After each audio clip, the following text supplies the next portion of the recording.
Well, welcome to the Energizing America podcast, where we talk all things energy and why we need it in our business, in our lives, and in our communities. Excited to sit down with Jack Hamlin this morning after some scheduling nightmares, which I apologize for, Jack. You're a busy guy and finally nailed you down. So we're excited today to talk about some entrepreneurship and advocacy in the oil industry. So welcome. Thank you. Glad to be here. Jack, I've followed you on LinkedIn for a couple of years now, I think, and boy, Colorado had went through some serious legislative nightmare stuff and just hammering on the oil and gas industry.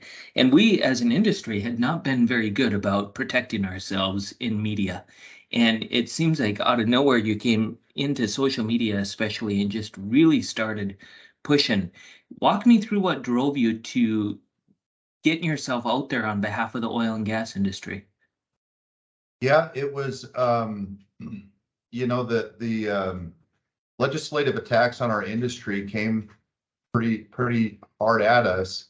And when you looked at, personally, what made me stand up was I thought to myself, if there's ever legislation or something that comes and attacks my livelihood, I've got to stand up and do the right thing. And that's kind of where it started, and really where I found a calling, or at least a duty, to stand up to for our industry and to kind of tell our story, was that the narrative was just simply so wrong. The stories, the comments you heard about oil and gas, the industry as a whole, fracking, what have you, it was wrong. It was painting us as in an evil light, that we did a bad thing, that the world didn't need us. And, I lost a lot of sleep watching Colorado go through it. I grew up here, and very proud of the oil field and the products and services that we provide. So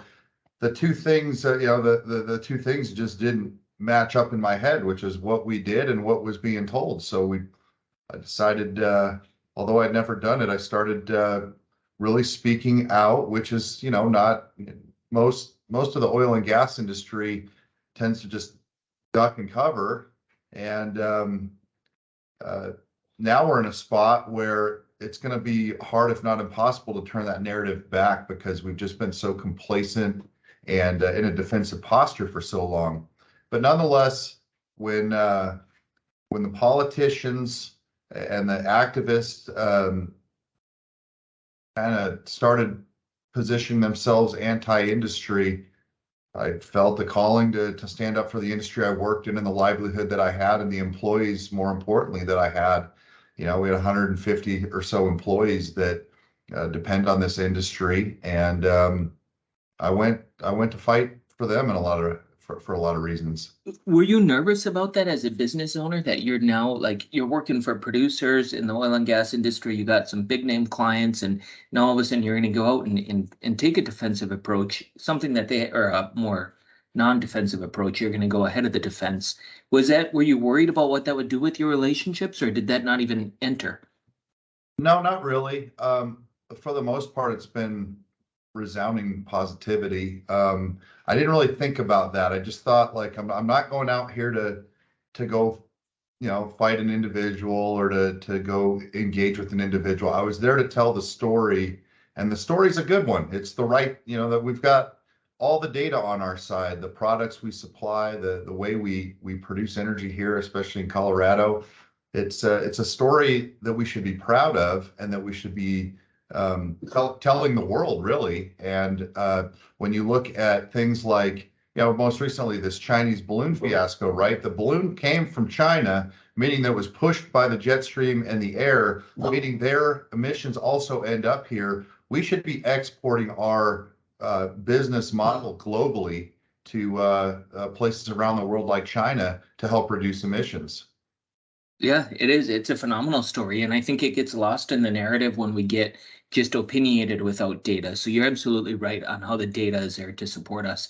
Have you seen some success in, obviously you're out protecting your industry, your folks, and I know that means a lot to you. Have you seen the benefit of taking that time out and going and advocating for the industry? And if so, in what ways?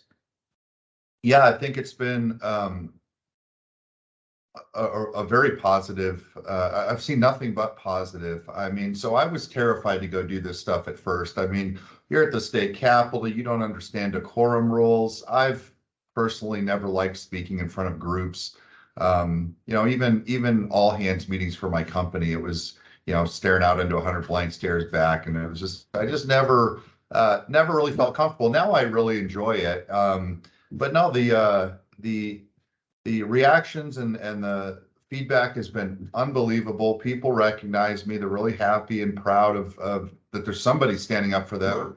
Because the one thing that I hear a lot of is just, why doesn't the industry say anything? And why don't the CEOs and the leaders of this industry stand up and say something and fight for our industry? And I wish I knew the answer to that, because that's what bothers me too. It's the small guy out there, the small person out there fighting, the small business owner. You don't see a lot of big name CEOs or executive level people telling our story, or getting their people activated to go tell our story. And I think the fact that there's somebody standing up is a good thing. And when you look at even some of the association groups here in Colorado, I mean, their position is very clearly defensive and just like, hey, don't rock the boat. And I don't necessarily want to rock the boat, but I'm certainly going to be loud and fight back when somebody tells totally incorrect truths about what our industry does to people or the climate or the region.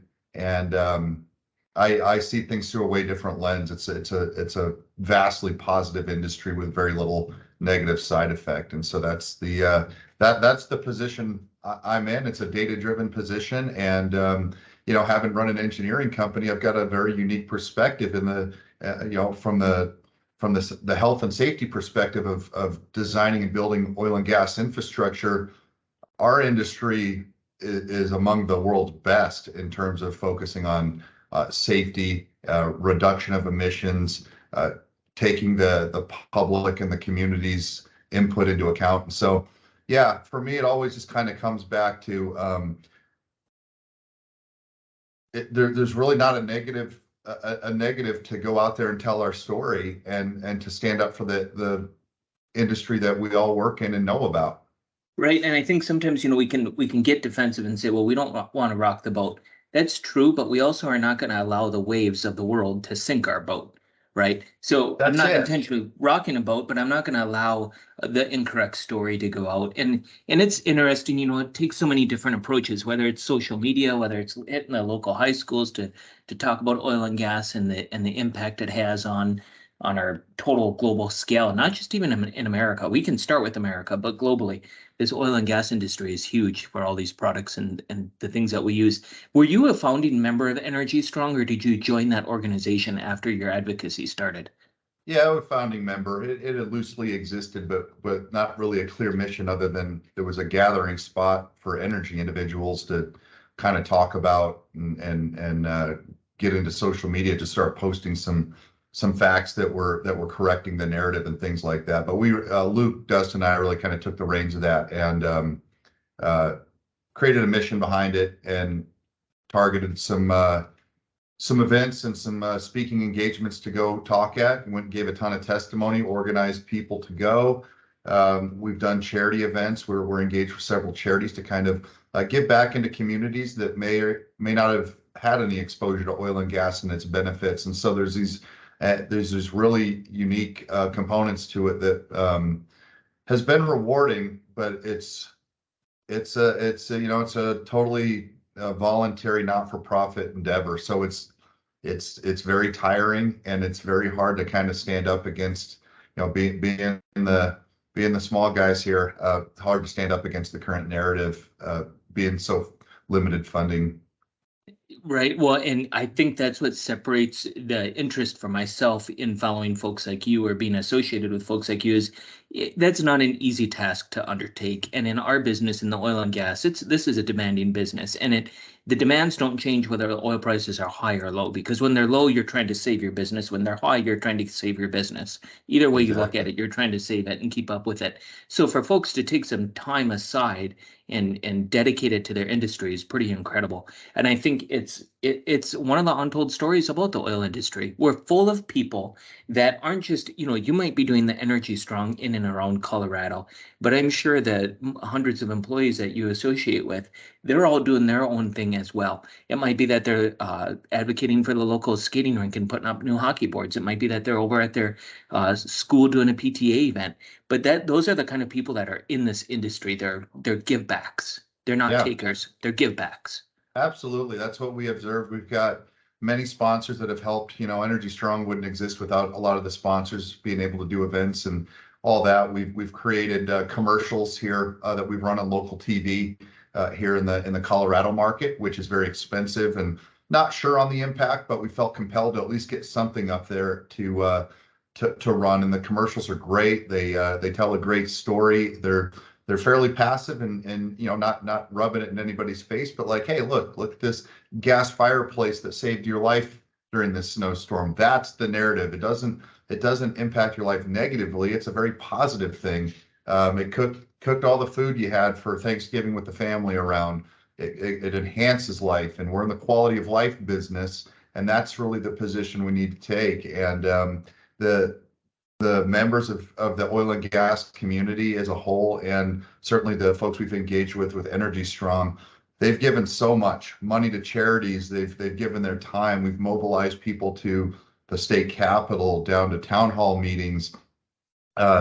It's been unbelievable. I mean, these people do it, like you said, for with no money, no external person driving them. Just let's stand up for ourselves. And really that's what we're trying to do on the Energy Strong side, is just bring awareness through some of the hats and merchandise and visibility. Get the narrative right? Like post stories that show this is the real narrative and this is what's really going on. And then 3 is to really kind of inspire people to go stand up and speak about what we do. And it's not, while it can be scary at first, and we've got so many great facts on our side.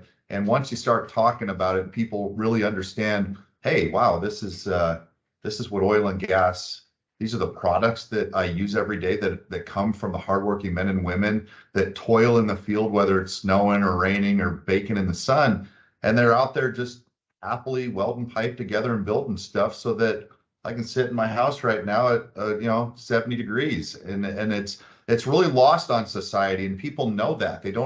A lot of society is very ignorant to where their energy comes from, how hard it is to create energy that's reliable and deliver it to an end user. There's an orchestra of hardworking men and women that make that happen, and people are totally blind to the fact on how that happens and where it happens. It's just plug a heater into the wall and my life's okay. I mean, that's the thinking. So it's really on us. No one's coming to save us in our industry, right? There's not going to be some knight in shining armor politician that's going to go against the grain of what the current narrative is. Everyone is pushing solar panels and wind, and that's going to save the world. And I emphatically disagree with it. And if we don't stand up for ourselves, then we have to accept our fate. And really, that's where we're at. And so anybody listening to this, really, you can reach out to us for some talking points. We've got a lot of fact sheets. We go into schools. We give tours of oil and gas facilities to school-age children to kind of show them what's going on, and that, hey, here's how the oil, this infrastructure works. Hey, look at that welder over there. That person makes a lot of money. Yeah, there's some sacrifice being away from his or her family and traveling and living out of a truck, but they make great money. They've got a great profession. The truck drivers that move the products around. Same thing, right? There's all these great things that you can do in our industry that help society and that you can make a lot of money at, and you can be proud of what you do. So it's really up to us in this industry to stand up and really correct the narrative. I've actually seen a lot more of it in the last couple of years. I think people have hit a breaking point where if you look at LinkedIn today or Facebook or any of that stuff, you see a lot more people standing up and saying, no, this is a total BS story. This is really what's going on. Or when there's some sort of of claim that natural gas is unreliable and was the reason that the Texas grid collapsed. No, not really. You know, there's a story there, and we have to get up and tell that story and fight against what just seems to be this automatic reaction of we gotta replace oil and gas. We gotta replace oil and gas. When you look at the EIA statistics and you start studying the data around oil and gas, it shows an increase in demand. Our own, you know, the EIA is probably the best area you can go that for demand forecasts, and it shows an increase in demand through 2060 for natural gas and oil. Okay, so we're in the golden age of oil and gas. No matter what you hear on the news, in local media, on social media, whatever. Now we've got generations of work ahead of us to supply the world with power and energy and transportation fuels. And you know, it's simply a matter of us banding together and getting some offensive marketing materials out there and data out there for people to digest. I love what you're saying there, Jack, because I also think that as Americans sometimes, and in the oil and gas industry, we have better things to do than argue with each other. So we know that we got to get oil out of the ground. So I got to get this wire run from here to there, and producer X is going to call me if I don't get this done within an hour. So anyways, who cares, right? But the thing is, we don't have to go into it with conflict all the time. You can just go into it with a story, and stories are so much easier to deal with than conflict. And I think that's what's awesome about what you're just all those things you just mentioned. You're not out arguing if there's, you know, if carbon capture is a good or bad thing, or how much carbon is really, who cares, or how much emissions, how much methane. That's not the point. Let's tell the accurate story. Let's not get caught up in the details behind, you know, whose opinion is what. You know, you obviously have been successful, as indicated by your current position in a large engineering firm.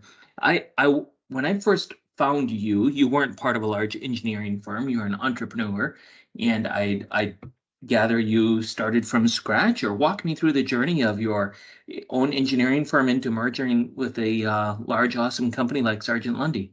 Yeah, thanks. I'm still an entrepreneur, so I struggle with it a lot every day. I love the firm I work with. It's been a great marriage, which rarely happens when you're going small entrepreneurial spirit type company into a large conglomerate. But it's been great. We started off in the industry, and I recognized right away that a lot of the businesses in the oil and gas industry, you know, I have a business degree, and so I came at it from a totally different, I think, with a totally different lens. And when I looked at a lot of the businesses and watched how they were run, for me, I didn't get the feeling that they really cared about customer service, right? And that's all I really grew up craving, was like, just make it easy to buy something and make it easy to return it, like Amazon. I mean, what better business model is there? You order something, it comes to your front door. If you don't like it, you send it back and they give you your money back. Easy. It's a click of a button. I buy way too much stuff there because it's so easy. Half the stuff I don't even need, right? That's the model that I looked at. And then it wasn't, you know, there's always, oil and gas was always moving really fast, and there was always these nebulous scopes of work. And so it was kind of, you're set up to run into issues, and no one is equipped. You know, engineers as a whole, I don't think, are really equipped to kind of deal with personnel issues. They solve technical math issues. And when these kind of soft skill set issues came up around, hey, we need to talk to the client, the scope was way wrong, we need change orders, we need this, everyone was terrified to do it. And I wasn't. I just was like, look, this is the business. We're going to run into issues. How are we going to respond to issues when they pop up? So in 2015, we started up Summit Engineering. It was an existing company that wasn't, it was basically a group of 1099 contractors that were doing kind of odd and end work. I came in, wrote a business plan with a couple partners to incorporate the business, to make everybody a full-time employee, and to grow it. And we had revenue targets, we had profitability targets, and all that. And we ran it. You know, we started off in 2015, which was a downturn at the time. It was a mild downturn, but you know, it was entrepreneurial to its core. It was sitting in rooms trying to figure out, how do we be different? Okay, we understand that sales is the big part of that. Can't really afford a salesperson. Let's get in the car and drive around and meet with people. And you know, how do you start anything? It's very hard at first. It's no one knows who you are. You don't have a project portfolio. Some lucky or some poor sap's got to trust you enough to make you lucky to get your first project. So we did all that. We scraped and clawed, and we were able to do that. And I think people saw that we were genuinely trying to do something different, which was focus solely on the customer. We're going to focus on customer service and quality. Those are the only two things that mattered in our universe. And as long as we did those two things, we were going to protect ourselves by doing good quality work, and we were going to make the client happy by giving them everything we possibly could. And we were genuine about that. And so as we grew, I think people really recognized our workplace was a little different from everyone else in that, I didn't care really how you got your job done. This was pre-pandemic, of course. So it was, if you wanted to work from home, fine, you could work from home. You could come to the office in shorts. You could do whatever you wanted. You could go play golf in the middle of the day if you wanted. I cared about meeting deadlines and that those deliverables you sent out were of high quality. And I think people gravitated towards that. So as we grew, I was big, coming from a business background, I wanted to push the marketing piece. I saw this industry that was severely undermarketed, but what was doing really cool things. We're designing this infrastructure in an office with these cool tools and all this awesome software, and these people are using, sitting around a computer screen, solving these real problems to design this infrastructure, putting it out, being constructed. A lot of times all this is done within a year, and then you're looking at these well pads or whatever. They're pulling raw material out of the ground, separating it, moving it to different places, processing it, and turning it into usable everyday products, whether it's gasoline or material for jackets to be made, right? So I saw this stuff. I'm like, this stuff is very cool, and the amount of coordination and speed and efficiency is amazing. And then on top of that, the only driver that all of the producers I ever worked with was make this more efficient and make it less impact on the environment, whether it was surface footprint or air emissions. I mean, they truly, before any of the regulations came along, people did not want to waste or have leaks or to have a footprint on the ground that was inefficient, right? So I started marketing this stuff on LinkedIn and thinking, this is really cool. And people latched onto it immediately, which of course I started doing more of. And so it was kind of this self-feeding machine, but I really liked the response. And I did drone videos and things like that, and showcasing pictures of, compressor station stuff that probably a lot of people look at like, what's that big ugly metal building? I thought it was really cool. So people really kind of liked that and started to emulate it a little bit, which thought was really cool. But that caught the eye. I think our presence really caught the eye of a couple people that were, a couple companies came and were interested in purchasing our firm. We said no to 6 or 7 of them just out of like, this isn't a good fit. We've got a good thing going. We've got employees that like working here. We're comfortable, and we're going to stay the course. And so we turned them away, and along came Sergeant Lundy, and my whole family. Sergeant Lundy is based in Chicago, and my whole family is from Chicago. We were raised in Colorado, but all of my grandparents and aunts and uncles from Chicago. So that right away, I was like, wow, that would be a neat, kind of full circle thing in life. So I took the call. We met with their executives, and what I heard was, look, yeah, we're a big company, but we're privately held, and you guys do a lot of small and mid-sized projects. Well, so do we. It's just on a bigger scale. We just have way more resources to pull from globally. I thought, well, that's kind of neat. I'm one guy here, and I've taken this company about as far as I can. I had 2 business partners. They were a little older and, get towards the twilight of their career. And I'm like, well, shoot, this could be a really neat opportunity to merge firms and open up opportunities globally, whether it's Korea or Rio de Janeiro, Brazil. There's all these offices across. Maybe someone in my office might want to go work for. And Sergeant Lundy, I love oil and gas, but I love all energy. It fascinates me. Nuclear energy for me is kind of I think we should be building nuke plants left and right if we're trying to electrify everything. And I think wind and solar are cool, and they've got their application. And then batteries and stuff like that. It was all really neat stuff. And Sergeant Lundy, lo and behold, they do it all. They build nuclear plant. They maintain and modify nuke plants. They do small scale nuke reactors. They do grid infrastructure, substations, all this stuff, battery storage, renewables, and they wanted a bolt-on oil and gas division. Well, here we are, and it's been as perfect of a marriage as I think I could have hoped for. After the merger happened, I was under no obligation to stay, no employment contract, and I decided to stay. I do enjoy it. I still have a couple little side hustles, and I still enjoy being an entrepreneur. And one day maybe I'll get back to doing something like that. But right now I'm enjoying it, and our team is thriving, and we've kind of turned the corner here on this latest downturn with COVID and all that. And I really think, of all the fighting we've done for our industry, and I've, thankfully had a lot of engineers that work for us on the, they've come to a lot of the testimony to give, like, hey, I'm an engineer, I designed this stuff. This is why it's safe, and this is what we do. We feel like we fought a good fight. It's not over yet. I think every day we need to kind of keep standing up for ourselves and reminding people, but people are really, I think, proud that we had leadership that stood up and continues to stand up. And we like what we're doing now. And I think there's been this recognition post-COVID that, yeah, maybe getting rid of oil and gas in like 3 years was impossible. And we were sold a bill a lot, book of lies here. Let's just keep doing our work. To your point, I think it does exist in the industry, though, where you had said earlier, like, yeah, I just want to go to work and get my job done. That is very prevalent in our industry. People just really don't want to be bothered. They work hard. They work in the field. The last thing they want to do at the end of the day is go to a city council meeting to get yelled at by a bunch of activists to tell that they're destroying the planet and that what they're doing is bad, and then watch everybody drive off in their cars back to their heated homes. I mean, it's very frustrating, but I think our group, our team, this core group of companies that's been around Energy Strong, it's been a ton of them that have helped support us.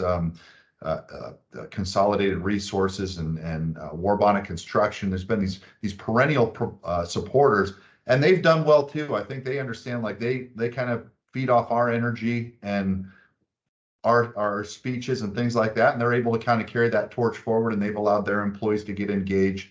And really, that's what we're trying to do. So, long-winded story there, but the merger went great. I was really proud of that. That was one of my favorite parts of my entire career. We kind of finally closed that deal in the middle of a pandemic with collapsing oil prices. Looked really ugly. It was very stressful, of course. And then here we are a couple of years later, and we're thriving and growing really well. And I think a lot of clients saw us standing up. And while at first they were like, maybe not totally behind us, I think now they've seen that maybe we're onto something there. And here recently, Chris Wright just gave this big Wall Street Journal article. I don't know if you saw that, but he had an interview with the Wall Street Journal, and his comments were like, look, we got to stand up now. We're pushed into a corner. Now we have no choice but to fight. And a fighter he is. It's been so cool to see his work on that end, because earlier you mentioned how CEOs have been so slow to that, and he flips that narrative right on its head. And yeah, I have his book in here of his ESG policy. I like to share it with the visitors that come in, and it's so fascinating, that whole story behind that. Back to your summit over to merging into a firm, that had to have been some incredible stress building up that business and then making a decision to sell out. What, in hindsight, what was the biggest surprise in that whole experience? Like, was it more difficult than you would have ever imagined, or was the whole selling out to another firm just happened and it wasn't even part of your plan?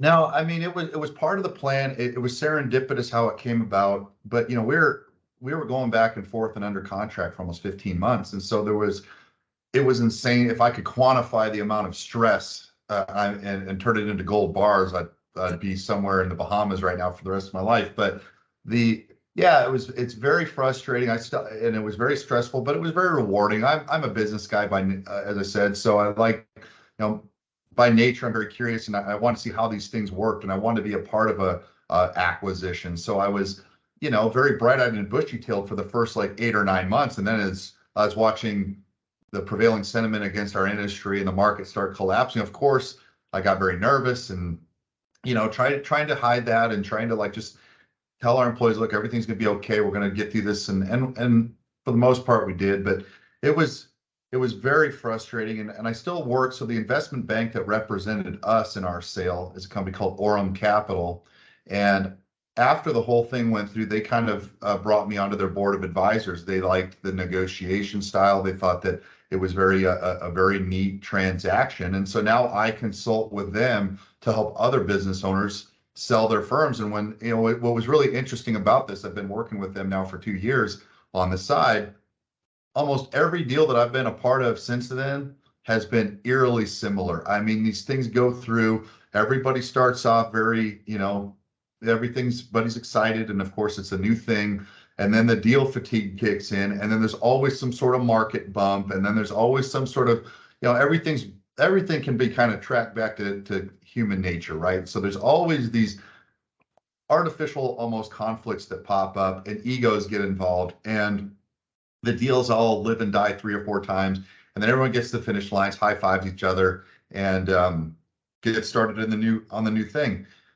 That was my experience, right? So it's been really neat to help other business owners go through that. But having gone through it, for anybody listening that's ever thought about it, it's 10 times harder than you think it's going to be, but it's 10 times more rewarding. At the end of the day, excuse me, when you get that deal done, you realize like, wow, that was intense. It tests you to your core. I want to walk away. This is more headache than it's worth. I'm running a company with no boss, nobody telling me what to do. Maybe that's better for me. You go through all these things, and then at the end of the day, you're like, yeah, that was better for everybody, I think. I mean, now the employees that I have, that we have under this group, they get to go all over the world. We've got a gas plant we're working on in Brazil. They're going down to Brazil. We would have never done that, right? So they got all this exposure to things like that. They're working on carbon capture, our carbon capture projects, CO2 pipelines, hydrogen projects, things that are oil and gas related, but that we would have never in a million years been able to do under the Summit umbrella. On an Instagram reel, it probably looked totally badass and fun. In the trenches, it was a 15 months of couldn't sleep at night. Someone's yelling at you at night, and the next morning they're happy with you. I mean, it was, the nerves ran high, but it was a coolest experience of my career.